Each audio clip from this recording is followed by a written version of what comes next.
Hey, thanks for coming down to share your lunch break with me and talk a little bit about Interagency Planning and Operations.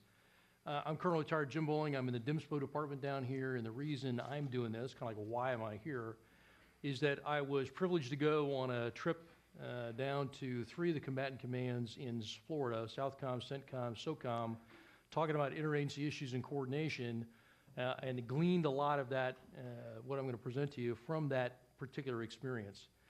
This is really kind of a familiarization fire, if you will. It's really to establish your situational awareness on sort of the state of play in interagency coordination that involves DoD, and introduce you to 2 very good initiatives that are on the books now that are progressing forward to improve that. So by way of agenda, I'm going to talk a little bit about the interagency and share a couple of tales there. Talked about how our, as in DoD's participation, is directed with some very specific documentation.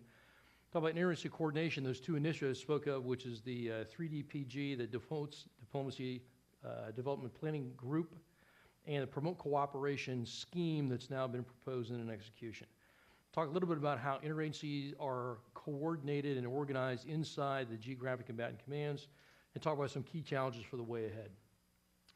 If you've been paying attention and you haven't been in a coma and you're in DoD, you've probably got the idea that this is operative about this notion that we as an institution, as DoD, acknowledge that the future of joint operations is really the future of interagency operations. But what you may not realize if you're part of DoD is that there's a corresponding feeling on the other side of the street from defense or from state and USAID. Give you a chance to read these. They're extracts from the Quadrennial Diplomacy and Development Review, sort of the QDR of the State Department. And it talks to better synchronization, better working with DoD. And so with those 2 intents, if you will, on either side of the Potomac River, you come to this notion now of talking about how are we imagining this interagency. It may come as a shock to some of the DoD participants, but you are, in fact, the interagency. All the interagency really means is the executive branch of the federal government, writ large. And so you can tell it's a bit disingenuous for a DoD guy or gal to say, well, the interagency. What they really mean is everybody other than me who's in the interagency, but you're all in the same basket. The difference is because you're in the Department of Defense, you're not used to working with all those other partners, potentially, particularly at the strategic and operational level, whereas the people you're dealing with are used to dealing in the interagency because that's how they do business routinely. So there's a little bit of a mindset, cultural, sort of linguistic change that we need to go through just to embrace the horror of the fact that DoD is part of that interagency. But as some folks we deal with more routinely than others, I'll offer them to you here. The symbology is appropriate. The ring is actually drawn around what I would call the big 3, because if you focus on diplomacy, defense, and development, you're talking about State Department, USAID, and OSD, in the sense of we get 2 votes in the interagency, so we got the chairman and the secretary represented. But around the outside of those are also partners that we need on a mission-specific basis. USAID and Department of State are really every plan, every time, without fail. They're kind of always the go-to guys and gals. The others below that you see that are highlighted are in a case-by-case basis depending on what you're actually working on within your plan.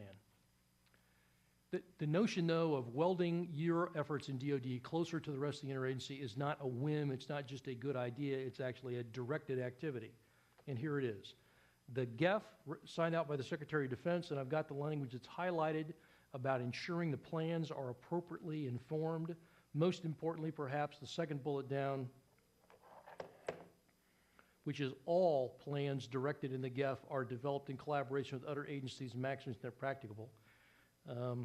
So there's not a lot of wiggle room there. The chairman follows that up with the JSCAP, which says seeks to identify opportunities to promote unified government approach. And so the initiative to walk more closely with our interagency partners is documented in the guidance.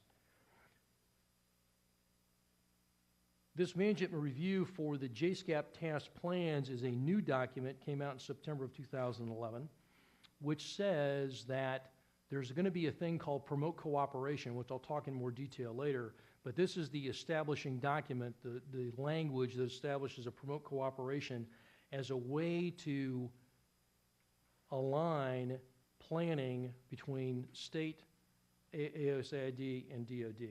Lastly, followed up in 0.50, and this language becomes important when we talk about planning and coordination, that their input is requested, not required, so they can in fact opt out of that, although that's unlikely, and that agency inputs are advisory in nature as opposed to directive in nature or more specific, as can be the case in the JPEG review of a similar document. To further this business, there's a Defense Diplomacy Development and Planning Group. It's kind of a grassroots effort. It was voluntary at the Assistant Secretary level to improve planning among those three agencies. It is not actually a review body for planning, nor is it a planning entity in its own. It's simply a collaborative forum to enhance the interconnectivity of the planning activities already being conducted by USAID, state, and DoD. It focuses really on the theater campaign plans and the mission strategic resource plans for state and for USAID. It's an intersection where all those plans come together. So if you were thinking that you're going to go to the document they produce and learn about crisis action planning, not there. If you think you're going to go there and learn about other types of functional plans, not really there. Although it's a growing business, it's a cottage industry. The bottom here, you see that one of the goals they've got is this: identify agency POCs within the planning process. There's a feeling perhaps in the field that Washington, D.C. is this faceless, amorphous blob of activity and people, and because you so seldom interact with those folks in D.C., that there's no rapport, there's no link, there's no old boy network, particularly at the lower, I would say, the 06 and junior flag officer level. This is a way to get around that, is to start developing that networking and dialogue between the agencies. They rotate the chair quarterly, so nobody's going to nobody's going to hijack the effort and take it somewhere it doesn't want to go. The key point there is support to DoD plans is the big focus for what this is all about, although that's going to change. It's got 3 sets of goals, near, long, and mid. Near-term goals, checkmark implies that that's accomplished. In fact, the charter is written and the handbook is promulgated. I have copies of the handbook, which I can give you. We'll get a sign-up sheet for that later. But they're working on synchronizing country planning, and you see the other goals are working on down here. And so they get increasingly aggressive and expansive as they go down, as most goals would. But it is not a flash-in-the-pan effort. It's up, going, viable, and it's moving forward, and it's gaining some traction in the interagency inside D.C. But it's important, I think, to emphasize not only what this thing is, how it got started, what it does, and the good news story. That's the glossy brochure piece. The flip side of that is to emphasize what it is not. It is not a permanent body. It doesn't do planning. It has no resources. It's strictly a voluntary, come as you are, and work on synchronizing and getting better at planning collaboratively. It is very broadly focused, so it's not crisis action planning. It's not some of these other esoteric plans, space shuttle recovery and stuff like that. It doesn't do any of that. It's really focused on kind of the bread and butter plans where, frankly, most of the intersection occurs between USAID, state, and DoD anyway. And last is, it is not authoritative in any way. The body as it exists does not establish policy or give guidance. It has no authority. It's simply a venue in a neutral context to get everybody in the same room talking about planning processes and how to synchronize those. So it's a win-win, actually, for everybody involved. I want to switch gears now and talk about this notion of promote cooperation, which for the DoD side is perhaps more promising than this other piece. It is a chairman and secretary approved forum for coordination of plans tasked within the JSCAP. So again, not crisis action planning and not some of this stuff, but if it's a tasked plan inside the JSCAP, inside the GEF, then you're going to wind up being able to use this leverage of promote cooperation. It sort of came about in 2001 because the NSC sort of agreed that Annex V, which was interagency operations inside combatant command plans, needed better synchronization, better coordination, and better buy-in from the interagency partners we were attempting to direct. In fact, a war story case in point, I happened to be a war planner in CENTCOM when I wrote the first ever Annex V after that sort of modification came out. I used language like the State Department will, the Department of Justice will, like you talk to anybody else. And of course that was thrown right back in my lap and say, you can't talk like that to the interagency. Well, we're getting through that sort of cultural difficulty now. It is flexible and it's iterative. The notion that it is an ongoing process with steps along the way, synchronized with plan development, is key to understanding how promote cooperation really works. There's a common complaint in the combatant commands that the interagency, other department liaisons that come to work with my command, they have no authority, they're junior people, they're just liaison officers. That's all true, and that's that way by design. The nice part about promote cooperation, because it takes place in DC, is that you can catapult your plan into actually engaging the decision makers within the other departments. Not that you're going away from your daily partners in your command. In fact, they're an integral part of the process. But it sort of dampens that complaint that's often been made, that they're the wrong people. Well, they're the right people for liaison. Promote cooperation gives the opportunity to engage the right people to get out what you want to get at.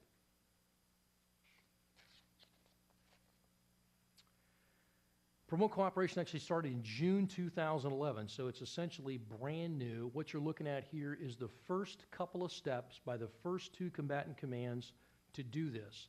If you recall what the intent and charter of the promote cooperation is, and you look at the list of accomplishments and what the sort of agenda was for these two conferences that have been going on with UCOM and AFRICOM, what you'd say is, hey, that's good, but it's not exactly what promote cooperation is aiming at, and you'd be right.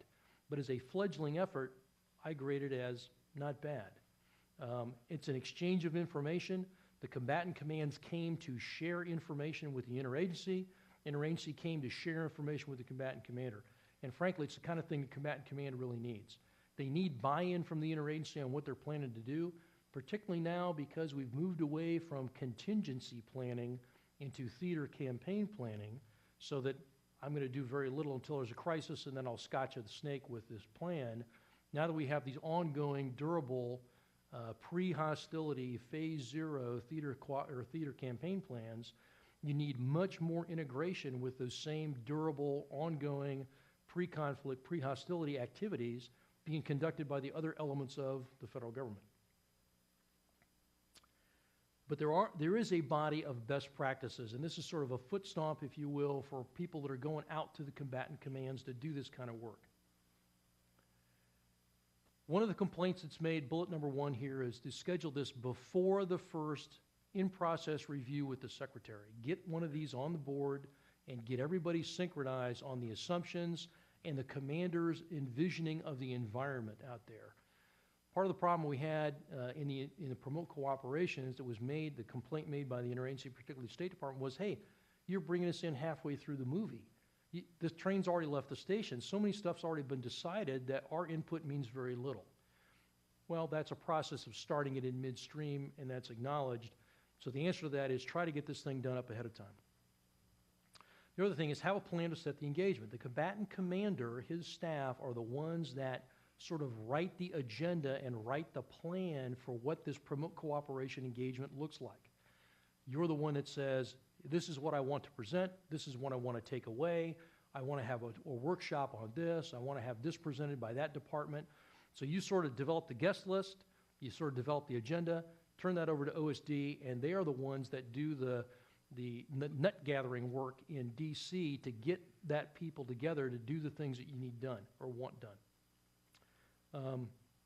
Appropriate representation. There's a horror story here. That is, there's a promote cooperation conference. I won't say which one. They'll go nameless. Everybody comes in the first day or has a great session. The second day, all the same players come in from the interagency. The only DoD rep remaining was a major. Everybody goes, well, yeah, why are you treating us this way? You know, we send essentially one-star equivalents to your meeting, and now you send this guy. Well, we had more important stuff to do. Well, that's absolutely the wrong signal to send. So you got to calibrate how you represent yourselves as a command. Early communication and my typo, glad you caught that for me. The early communication and sort of expectation management so that your interagency partners that you'll deal with understand what you're up to. Here's where your embedded liaison officers come in very handy. As you begin developing the promote cooperation piece, you're feeding pieces of it to them. They're cross-leveling that with their leadership in DC so that everybody kind of maintains the same situational awareness going into the conference. And lastly, the interagency, the other complaint they have is, hey, we didn't get a fair hearing. We took it on board and we dedicated man hours, time, effort, and energy to reviewing what you gave us, and we got no feedback from you on what you did with our input. We got nothing back. Now, the reason I say JPEG-like feedback, that's the direction that our interagency partners would like to go. If you don't know, when you review a plan with the JPEG, they turn in comments, and you are required to formally respond to those to tell whoever turned in the comment what your adjudication is: accepted, partially accepted, rejected, and a rationale. The interagency would like the same feedback, not only because it tells them I valued your input, but it helps them understand better the viewpoint of the combatant commander and the approach that the combatant command may be using or the way they envision the environment. So that kind of feedback is important to them. Pardon me. Where's this thing going? The future of promote cooperation, in some ways it's uncharted territory because there's only been 2 of them. It's a program that's new, so it's not quite sure where we're going to take it. One is this notion that you could take multiple plans within one AOR, bundle them together, and do a longer, more robust conference with multiple plans. Somewhat problematic depending on the plan type, perhaps, but that's one of the initiatives that's out there. Institutionalizing this inside of State Department and USAID, in fact, getting to the point where they would lead the event. So instead of DoD coming to them with hat in hand to say, Mother, may we review my plan, it's now that the initiative could be on the other foot. USAID and State Department could come to DoD and say, hey, we are developing this body of plans. We're working on our QDR for the State Department. We'd like you to come and take a look at what we're doing. And so it becomes much more of a mutually beneficial exchange, a win-win for both sides. TCP, this comment is interesting. This TCP lifespan development really says for the theater campaign plan, it has a shelf life, and you should sort of map out these promote cooperation get-togethers throughout the lifespan of the plan so that instead of having a very intensive activity, everybody beavering away right up until it's signed by the secretary and then that's all done, is to, as you continue to mend the plan along the way or review it or perhaps exercise or rehearse the plan, that you would get a promote cooperation look at that as you go along. One of the comments that was made from the interagency was they did not understand that they were being asked to come and observe an IPR Romeo, which is a review of an existing plan. And so they felt like they were being presented with a fait accompli. The commander was saying, how much do you love my plan, as opposed to let's work on this together. And until they understood that sort of dichotomy between State Department and DoD planning, they were very upset about that. But to loop back, in fact, the defense or the 3DPG is actually going to help that as we begin to socialize planning styles, planning cultures, and planning timelines across the agencies. Last, this notion of training, which I think is a really great idea, which is to say, you've got people going to be doing this, and if they've never done it before, you need a way to sustain the experience, sustain the expertise. You know, when you do the RIPTOA, if you will, of action officers in this combatant command, somebody needs to be spinning these guys up on this process, even though it's infrequent.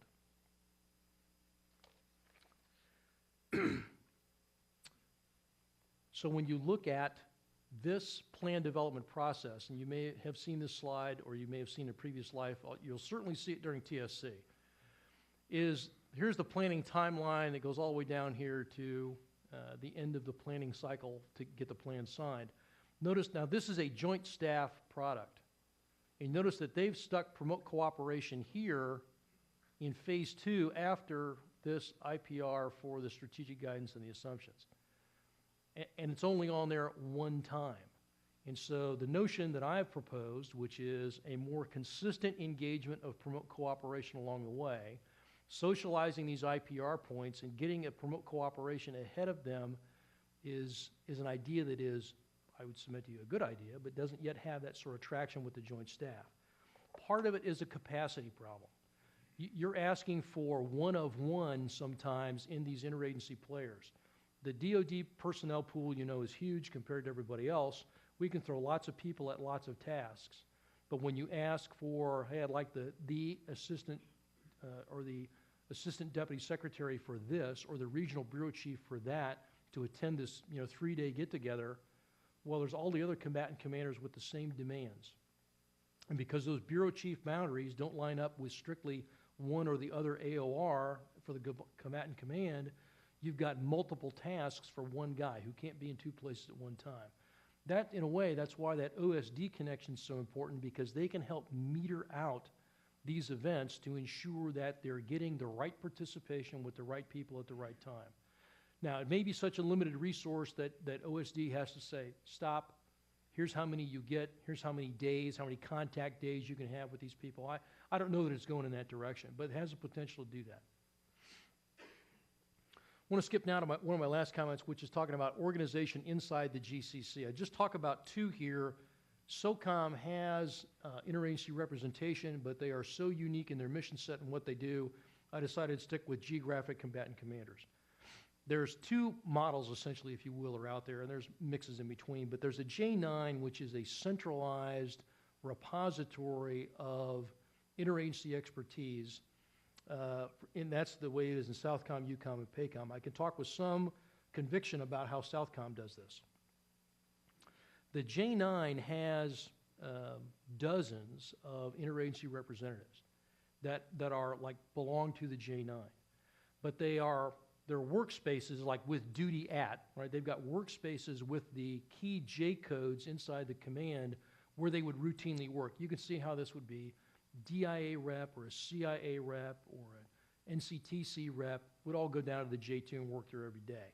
But what the J9 does, in addition to managing that process and managing the turnover of these personnel, they become the strategic scout for the interagency players inside the headquarters. And when planning activities are going on, or exercise design is going on, or an engagement activity of the commander is going on, in which those interagency players could either benefit or participate or make a contribution, the J9 is managing, pulling them in to get them harnessed to different efforts within the headquarters that are non-routine.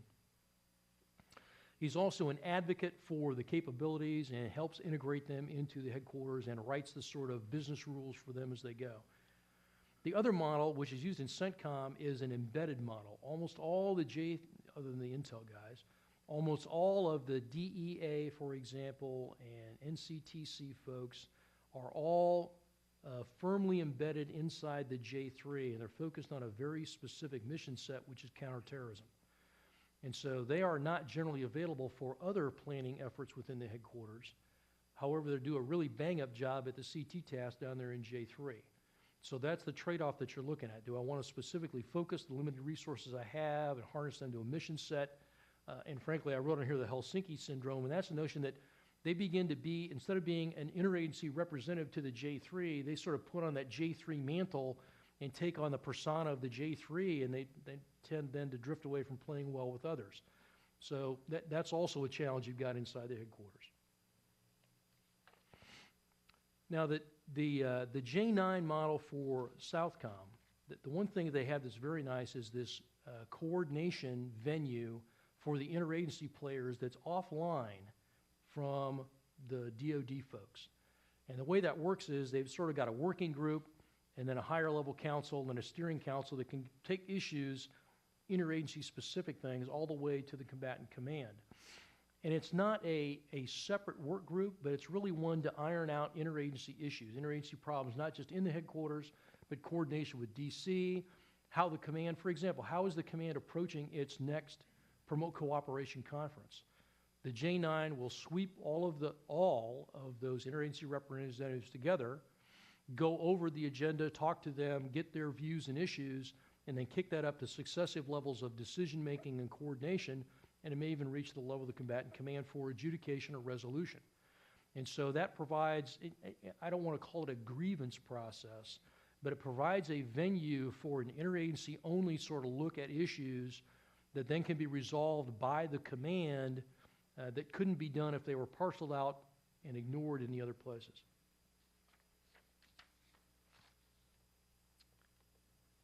Well, it's not all good news. There's some challenges out there to continuing this process and, in fact, accelerating this process with limited resources that we're all going to be up against. One of them is that entrenched culture. It's the them and us that I talked to at the beginning of this, which is to say, you know, if you're in DoD, you say the interagency, you almost never mean yourself. You mean everybody else who's not you. And we just need to break that stovepipe to confess, you know, like an AA meeting, yes, I'm in the interagency, you know, to get into, put yourself in the tent with everybody else because it's all one team. The next two bullets really go together, different geographic focus and unique regional aspects. You know, you've heard it before, the combatant commanders have a multi-nation regional look. And there's no one like them on the other side of the street for example, State Department, particularly USAID, who's organized by country. So for the State Department, with the bureau chiefs, they do have a multi-nation look, but they have no authoritative direction and they don't overlap with the combatant commander. And so it's a different sort of organizational. Resources we talked about, DoD's got tons of people. You can max out the other agencies, so it's a trouble to promote cooperation. Asynchronous timelines, and that's for planning. The cycle at which we produce plans and strategic guidance inside DoD is not lined up with how it's done in the State Department, for example. And so, again, the 3 DPG is going to correct that over time as we become more exposed to those timelines.